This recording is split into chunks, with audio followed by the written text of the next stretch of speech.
jump into this if we can. Like, how in God's name does a black musician start talking Klan guys into quitting a Klan? How's a guy who's hanging out with Chuck Berry? Well, you want to talk about Chuck Berry. Well, Chuck, he integrated audiences. And if you think about it, back in the day, in the 1940s and 50s, theaters, concert venues were segregated if they allowed black people in the building at all. There were ropes going around the chairs with signs hanging down from the ropes that would say seating for white patrons only, colored seating only. So if you and I, went to go see Tommy Dorsey or Glenn Miller or somebody in the 1940s, you and I could not sit together. That was against the law. And if you broke the law, you get arrested, just like Rosa Parks in the bus. It was stupid, but it was against the law.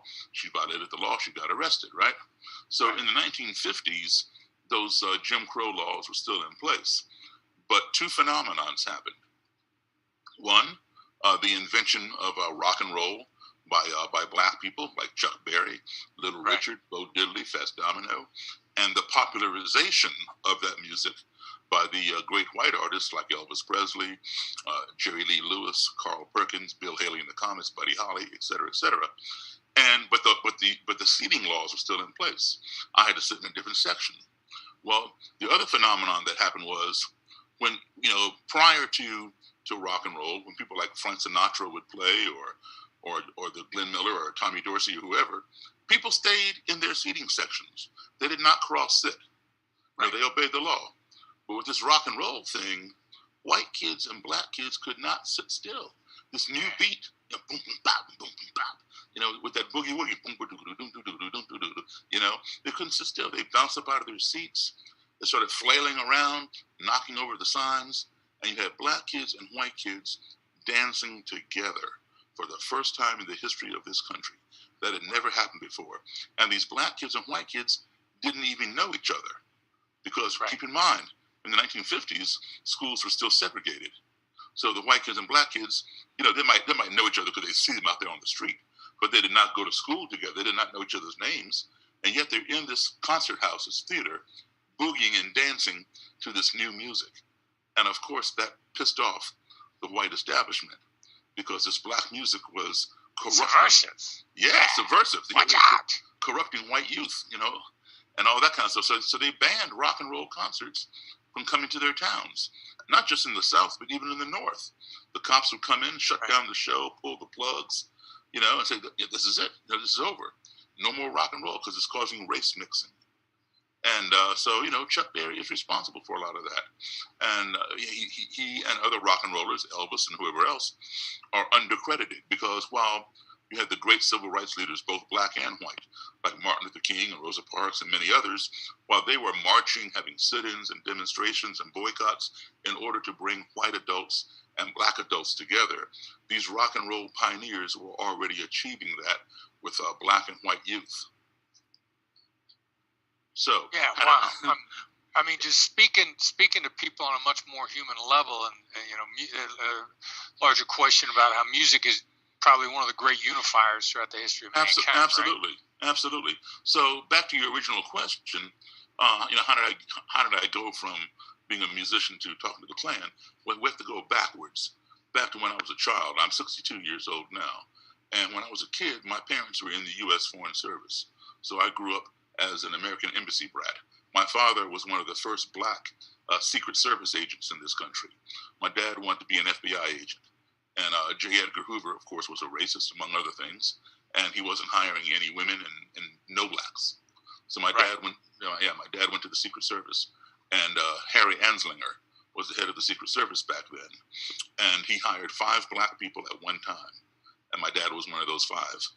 Wow. Yeah.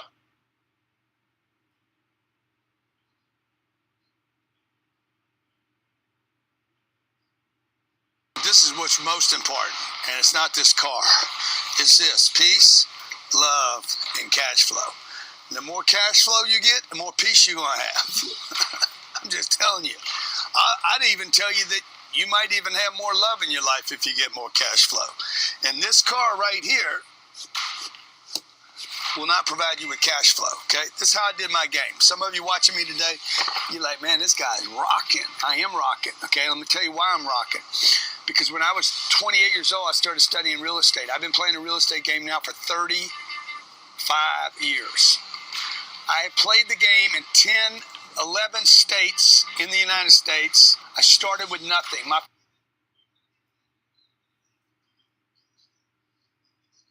Wow. Yeah. And so he was assigned to the, back then the Secret Service was part of the Treasury Department. And, Right. you know, they had, you know, the White House detail, but they also had a drug detail. It was called the FBN, Federal Bureau of Narcotics, and the BNDD, Bureau of Narcotics and Dangerous Drugs. It was the same agency within the Secret Service. So my dad was an undercover Secret Service agent, you know, working the drug thing. And he worked on the French Connection with Interpol and all that. Wow. And so he spoke. My dad spoke 9 languages. He just had a knack for languages. And he spoke 9 languages. I don't hardly speak one. Me neither, right? And so he could read and write in four of them, but he spoke 9. And when Richard Nixon was vice president to Dwight Eisenhower, he had the kitchen debate with Nikita Khrushchev over in Moscow. Well, so the State Department put out this, you know, this thing looking for Americans who were fluent in Russian to apply for the job as interpreter. Your dad. Yeah, my dad spoke Russian, you know. So my dad applied for the job to go with Nixon to Russia as an interpreter, and he got the gig. So he went and he interpreted for Nixon and Khrushchev. And when he came back, Nixon told Eisenhower about my dad and what kind of job he did, etc. So they called him into the White House, and they told him that he had gone as high as he could go in the Secret Service for a black man. You know, there was still a ceiling, right? It got to the point where he was training white agents who were getting promoted over him because they weren't going to promote a black person. So they said, "You've gone as high as you can go in the Secret Service.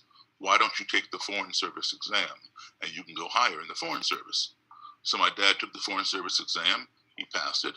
And next thing you know, he's a Foreign Service officer. And again, there was a ceiling there too, but he was able to go higher than he was in the Secret Service. So we began traveling abroad, and I started traveling at the age of 3 in 1961.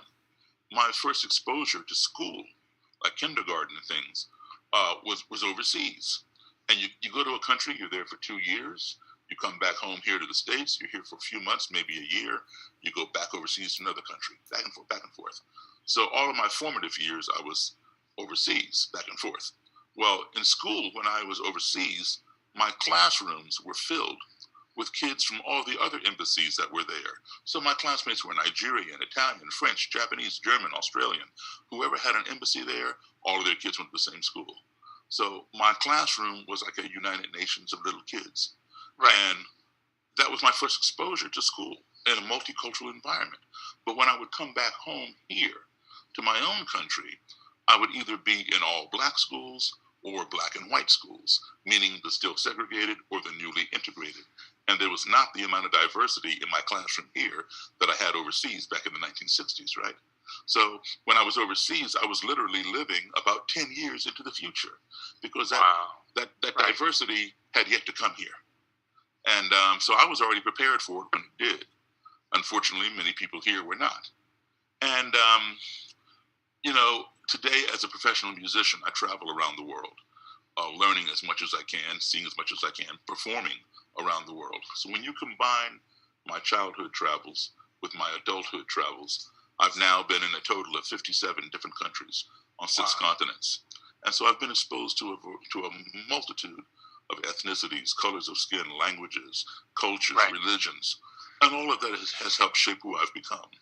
And no matter how far I go from this country, whether it's right next door to Canada or to Mexico or halfway around the planet, and no matter how many kinds of different people I meet, when I come back home here, I conclude one thing. We all are human beings. And as such, we all want the same basic 5 core elements in our life. We want to be loved. We want to be heard. We want to be respected. We want to be treated fairly. and we want the same thing for our family as anybody else wants for their family. So if we're able to keep those 5 core elements in mind and practice them as we navigate society, whether it's domestic society or international society or the society of white supremacy, we will navigate that society a lot smoother if we keep those 5 core values in mind. So I'm going to interrupt you. I got a couple observations I want to make, but I know that Dak probably wants to jump in here with a couple things that he's thinking about. So I'm going to ask him what's on his mind right now. That lays out beautifully everything that you and I have talked about ad nauseum since 2001, right? Especially the 2 core principles of being heard, respected. Loved, yes, that's in there too. Treated fairly, yes, but heard and respected. And it struck me as you were going through that, Daryl, that you at an early age had a breadth of diverse experiences which almost forced your hand into understanding other people. It was a virtual petri dish for you to experiment with other cultures and see what the lay of the land looks like from the perspective of someone from France or someone from Nigeria or whatever other country was in country with you. And so just in that 10-minute soliloquy, it starts to make it easier for me to understand how you do what you do now. That's my initial thought, Chris. Yeah, wow. That was a stepping stone for sure. Back up just a little bit of observation between you and your dad. Mm-hmm. I mean, a language ability, which is, I don't know languages, but from what my understanding is that there's a certain natural grasp of math there, and you're got a musical ability, and which I don't have, which I'm told also is a certain grasp of math. I mean, there's an underlying DNA in the bones between you and your dad, which I find really interesting. And my mother was a math teacher.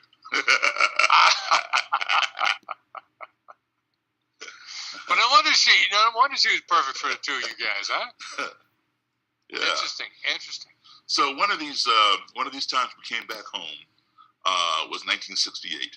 I was age 10 in the 4th grade, and I went to a school, an elementary school, in a place called Belmont, Massachusetts, which is a suburb of Boston, right next door to Cambridge. I could walk to Cambridge from Belmont, and I was in 4th grade, and there was a little black girl in 2nd grade. That was it. So consequently, all of my friends were white, and mostly 4th and 5th graders. And several of my guy friends were members of the Cub Scouts, and they invited me to join. So I joined. I was the only black scout in the area, and I was treated very well, had a good time, learned a lot of stuff. We had a parade from Lexington to Concord, Massachusetts, which is right next door to Belmont, to commemorate the ride of Paul Revere. And it was a Boy Scouts, Girl Scouts, Cub Scouts, Brownies, 4-H Club, bunch of different organizations. I'm the only black person there. And the streets were lined, sidewalks were lined with nothing but white people. And they were cheering and waving and yelling, the British are coming and all that kind of stuff. And so we're marching, and we got to some point in the parade route where suddenly I was getting hit with bottles and soda pop cans and small rocks and debris from the street by just by a small group of spectators off to my right. I remember it being 2 kids, maybe a year or 2 older than me, and a couple of adults who were throwing things. It wasn't everybody, just this little group here. And because I had no precedent for this kind of behavior, I thought these people over here, my first initial reaction was, oh, they don't like the Scouts. That's how naive I was. I didn't realize I was the only Scout getting hit until my troop leaders all came running, and they huddled over me with their bodies, and they escorted me out of the danger. And I kept asking them, why are they hitting me? I didn't do anything. Why are they hitting me? And all they do is just kind of shush me and rush me along, telling me everything's going to be okay, just keep moving, keep moving. And so, finally got out of the danger. They didn't follow us or anything like that. And at the end of the day, I went home. My mother and father, were not in attendance of the parade. And they were putting Band-Aids on me and asking me, how did I fall down and get all scraped up? I told them I didn't fall down. I told them what had happened. And for the first time in my life, my mother and father, I'm an only child, they sat me down and explained to me what racism was. Believe it or not, Chris and Derek, at the age of 10, I had never heard the word racism. I had no reason to, because it wasn't in my sphere, and I did not understand what they were talking about. And what do you mean, the color of my skin? It made no sense to me. My 10-year-old brain could not process this, and so therefore I did not believe my parents. For the first time in my life, I thought my parents were lying to me, because I could not comprehend how somebody who had never seen me before, somebody who had never spoken with me, and who knew absolutely nothing about me would want to hurt me for no other reason than the color of my skin. It made no sense, right? So I didn't believe them. And about a month and a half, 2 months later, that same year, 1968, April the 4th, Martin Luther King was assassinated. And every major city in this country, my hometown, Chicago, right here, Washington, D.C., nearby Boston to Belmont, you name the city, it burned to the ground. All in the name of this new phenomenon that I learned about 2 months prior called racism. So at that age, so now I understood this thing called racism does exist, but I did not understand why. Why are people racist? So I formed a question in my mind, which was, how can you hate me when you don't even know me? And I formed that question back at the age of 10. And for the next 52 years, I have been looking for the answer to that question. So now we skip ahead. I graduate college with my degree in music. I become a professional musician. I'm out playing all the time. So I joined a country music band. Country music had made a popularity return. And I joined this country band. I'm the only black guy in the band, only black guy at most places where we play. Sorry to interrupt you there. What year is this? This is 1983. 83, okay. Yeah. And there was a bar up in Frederick, Maryland, which is about an hour and 20 minutes outside of D.C. And it was called the Silver Dollar Lounge. And the Silver Dollar Lounge was known as an all-white bar. Not that black people could not go in, but black people did not go in by their own choice. And, when you go somewhere where you're not welcome and alcohol is being served, not good combination. A bad mix. Bad mix. The band was an established country band in the area, and so they'd been there before. So we just finished playing our first set, came off the bandstand on break. I'm following the band over to the band table, sit down, and I feel somebody come up behind me and put their arm around my shoulder. I don't know anybody in this joint, so I'm like turning around to see who's touching me. And this white gentleman, maybe 15, 18 years older than me, he says, he really enjoyed our music, and I shook his hand and thanked him. And he says, I've seen this here band before, but I ain't never seen you before. Where'd you come from? I said, well, I just joined the band. But yeah, you probably did see them because they told me they played here before, but it's my first time. He says, man, I sure like your piano playing. This is the first time I ever heard a black man play piano like Jerry Lee Lewis. Now, I was not offended, but I was rather surprised because this guy was, older than me. And you would think he would have known the black origin of Jerry Lee Lewis's style. And I said, well, Jerry Lee got it from the same place I did, from black blues and boogie-woogie piano players. That's where that rock and roll, rockabilly style comes from. Oh, no. Jerry Lee invented that. I ain't never seen no black man play like that except for you. So I'm thinking, okay, well, this guy never saw Little Richard or Fats Domino, Right. But I said, look, man, I know Jerry Lee Lewis. He's a friend of mine. He told me himself where he learned. Guy didn't believe that either. But he was so fascinated, he wanted to buy me a drink when we come back to his table. So I go back to his table. I ordered a cranberry juice. He pays the waitress. He takes his glass. He clinks my glass and cheers me. And then he says, this is the first time I ever sat down and had a drink with a black man. I'm thinking, what? At that point in my life, I had sat down with thousands, literally thousands of white people or anybody else and had a meal, a beverage, a conversation. How is it that this man who's older than me had never sat down with somebody outside of his race? So innocently, I asked him, I said, why? And he didn't answer me at first. He looked down at the tabletop, didn't say anything. I asked him again, and his buddy sitting next to him says, tell him. I said, tell me. And because now I'm mystified. And he says, I'm a member of the Ku Klux Klan. I burst out laughing because now I did not believe him.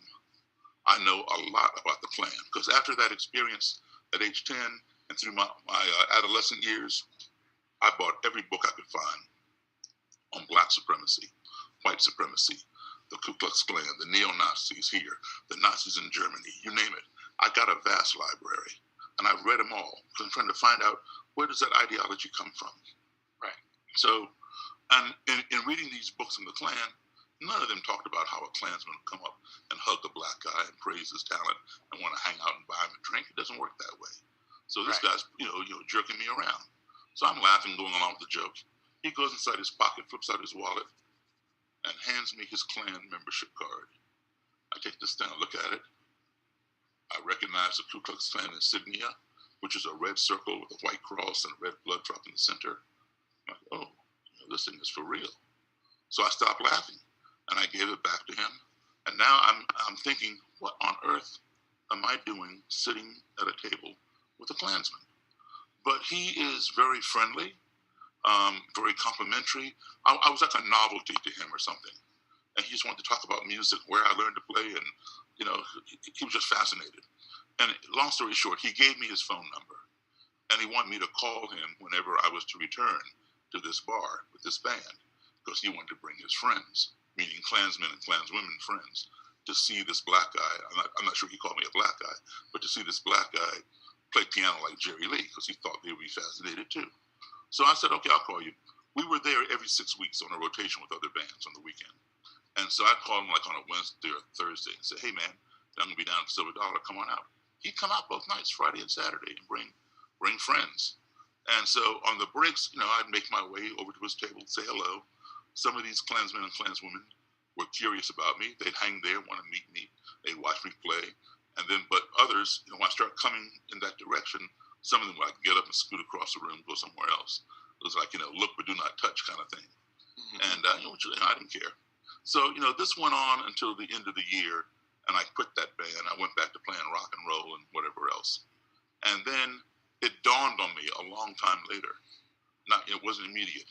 Daryl, the answer to your question that's been plaguing you since the age of 10.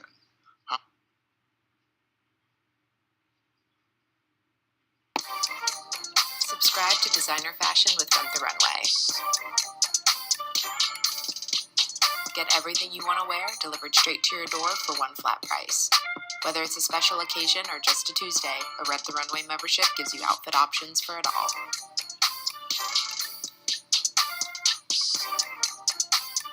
Get 30% off your membership trial with code 30OFF at renttherunway.com.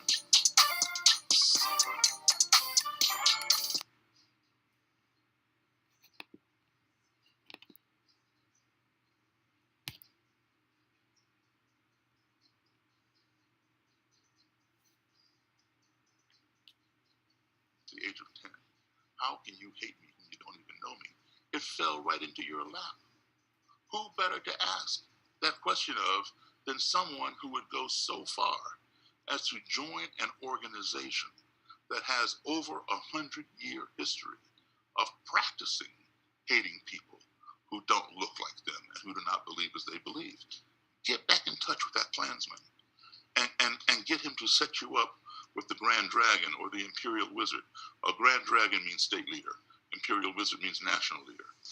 And interview these people and write a book, because all my books have been written by white authors.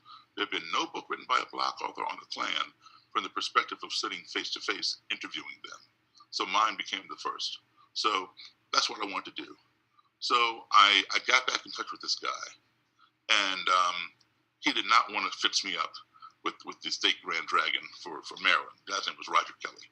And he was too afraid. This guy really liked me.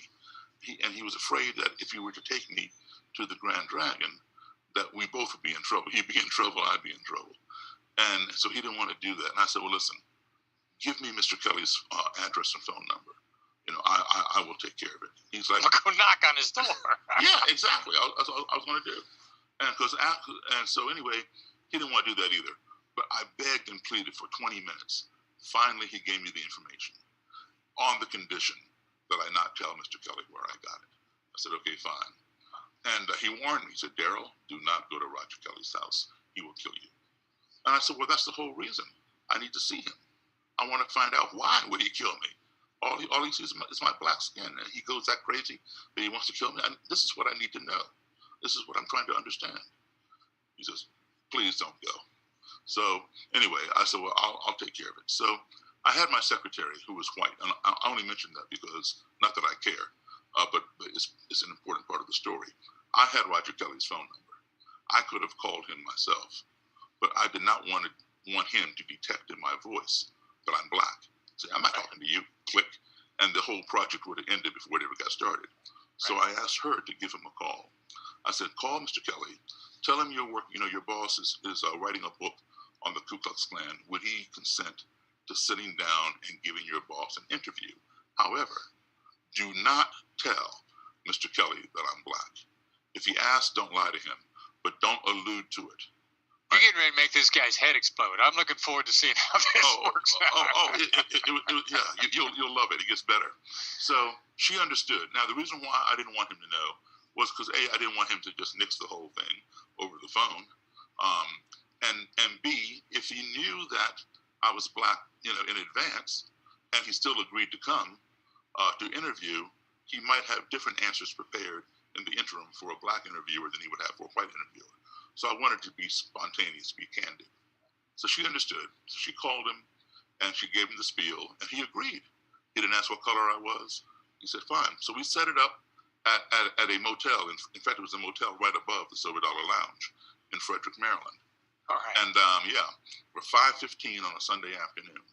Now, Mary and we got there super early because, they send out little spies, little Klan spies to check things out before they bring their leader. And I didn't Mary's want... your secretary? Huh? Who's Mary? Mary Barber, my secretary. Yeah, all right. Yeah. So she's the white lady who called him. Yeah. So she wanted to go with me. I was going to go by myself, but she wanted to come along. So she came along. We got the room, and we were there like several hours in advance to make sure nobody was there to see us. And in fact, I sent her in to get the room, and then I entered from another part of the hotel from outside up the stairs on the outside door of the room. So I gave her some money. I sent her down the hall to get soda pop out of the machine, put it in the ice bucket, fill it with ice, get it all cold, because I wanted to be hospitable. I had no idea what this man was going to do. Would he come in my room and do the interview? Would he see me and say, I'm not talking to you, and walk away? Or would he attack me? Whatever. I wanted to be prepared to be hospitable. Would have a cold drink? So she got all that set. And the way the room just happened to be was if you're standing in the hallway of the motel, in the doorway, you cannot see who's inside the room. You have to come in the room, turn to your right, and around the corner is the room. So I took the lamp off, put the table in the most obscure corner of the room. So, you have to come halfway into the room before you see me. And I put a chair on one side for Mr. Kelly, a chair on this side for me. And I had like a black canvas duffel type bag on the floor beside my chair. In the bag, I had a cassette recorder, which I put in the center of the table, all in hopes that if he did come in, he would allow me to record the interview. And I had some blank cassettes. I had a copy of the Bible, because the Ku Klux Klan claims to be a Christian organization. Right. And they claim that the Bible preaches racial separation. Now, in my reading of the Bible, I've never seen that. So I want to be able to, pull out my Bible and say, here, Mr. Kelly, please show me chapter and verse where it says blacks and whites must be separate. So I'm all prepared, right? Right on time to the minute. Knock, knock, knock on the door. Mary runs around the corner, opens the door, and in comes the bodyguard. A bodyguard to a grand dragon is known as a grand nighthawk. Let me just give you the hierarchy of the Klan real quick. If you have a chapter of your particular Klan group in your state, and you establish it in another state or in multiple states, you are then considered a national Klan group. So therefore, you must have a national leader. Like we call our national leader the president. They call theirs the imperial wizard. Anybody who is prefixed with the title imperial means that person is a national officer. An imperial wizard would be like a president. An imperial caliph would be like a vice president. And then he oversees all the states in which there's a chapter. A state leader, which we would call a governor, they call that person the Grand Dragon. Anybody on the grand level is a state officer, dragon being the top, governor. A grand caliph would be like a lieutenant governor. Within the state, you have counties. We call the county leader like a county manager, a county executive. That person is known as a great titan.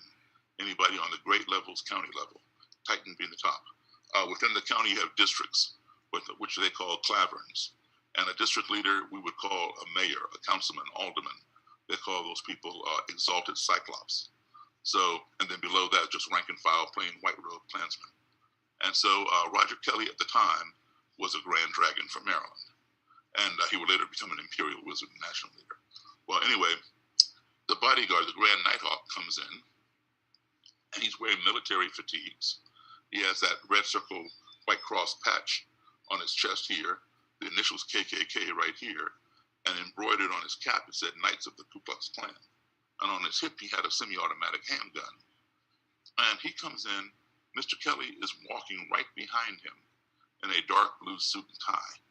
And when the Nighthawk turned the corner and saw me, he like froze. And Mr. Kelly did not realize that his Nighthawk stopped short. So Mr. Kelly hit him in the back, kept on walking and knocked him forward. So now they're stumbling around trying to regain their balance. And they're like looking all over the room, And I'm just sitting there like looking at them, It's a watching Saturday Night Live skit. Oh, man, it was crazy. And, they're like looking everywhere.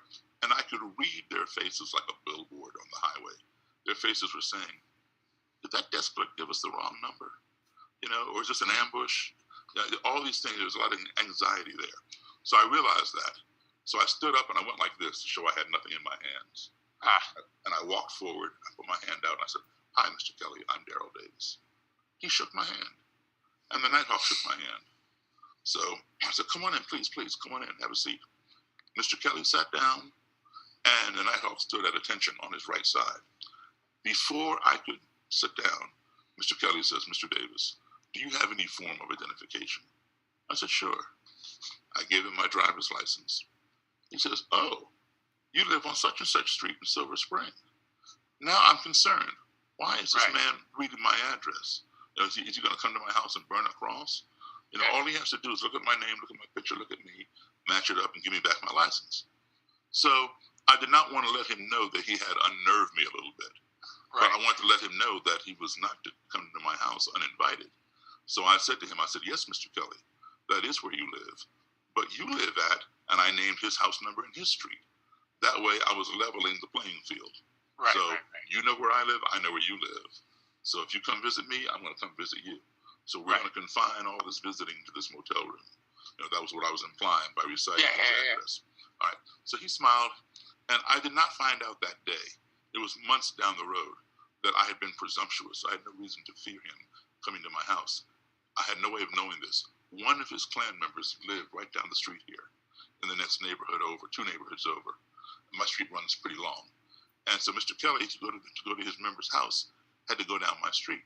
So he recognized the street name, that's all. It was pure coincidence. And today, that Klan member, he's in a federal prison in the state of Maine for committing a hate crime. So I had no way of knowing all that at the time. Well, anyway, we got on with this interview. And every time Mr. Kelly would say, "Mr. Davis, the Bible says," I'd reach down, I'd pull out my Bible. Or if the cassette recorder ran out of tape, I'd reach down, I'd pull out a fresh tape. Well, every time I reach down, the Nighthawk reach up, to his hip, right? Right. And I understood that, he's doing his job. He doesn't know what's in my bag. He doesn't know me. Right. So he's doing his job. So that was cool. But after a while, he relaxed. And I went in and out of the bag. He didn't move. He realized there's no threat in the bag. So we continued talking. A little over an hour into this conversation, there was just Mr. Kelly and I just talking casually. There was a strange noise. It was a very fast, very short noise, like a that was it. And we all jumped. And, because it came out of nowhere. Yeah. And because it happened so fast, it was so short, my ear could not discern what it was. But I perceived it to be an ominous, threatening noise. Right. Here I am. I'm black. I'm sitting in the room with the KKK. This guy has a gun. And I'm already told by one of his former members that this guy would kill me. So, I got all this going on in my head. And I'm trying to think, what did I just do or say that caused him to make some strange noise that I can't explain? because I'm blaming him for this noise. I knew he did it because I didn't do it. And I flew up out of my chair and I hit the table because I was getting ready to come across the table. And yeah, I was going to attack them. And because I feared for my life. I'd gone into survival mode. Right. Right. And survival mode, one of four things happens. Either you faint because the fear is so great your brain can't process it and shuts down and you pass out, or your muscles start constricting and you tighten up and you can't move. Paralysis by fear. I don't do either of those things. Right? Yeah, I don't do either of those things. The third thing people can do is to run away. Right. And in my opinion, that's the best option. As quickly as you can, separate yourself from the source of the fear. Get out of there. And I would have taken that option had it been available.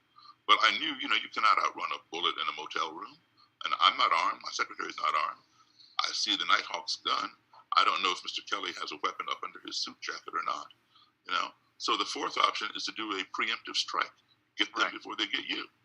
So I was just going to dive across the table and grab the Nighthawk, grab Mr. Kelly, and slam them down to the ground and try to immobilize, that gun. And so when I hit the table, I'm looking right into Mr. Kelly's eyes because I knew he made this noise. And I didn't say a word, but my eyes were speaking very loud. And they were asking him, "What did you just do?" Well, Mr. Kelly's eyes had fixated on my eyes. He didn't say a word either, but I could read his eyes. His eyes were saying to me, "What did you just do?" And the Nighthawk had his hand on his gun, looking at both of us like, "What did either one of you all just do?" Well, Mary, she was sitting on top of the dresser to my left because there were no more chairs. She realized what had happened, and she began explaining it to us when it happened again. And we all began laughing. What happened was the ice in the ice bucket next to her on the dresser had begun melting, and the cans of soda were shifting down the ice. That was it. So somebody almost got shot over an ice cube. How ridiculous is that, right? But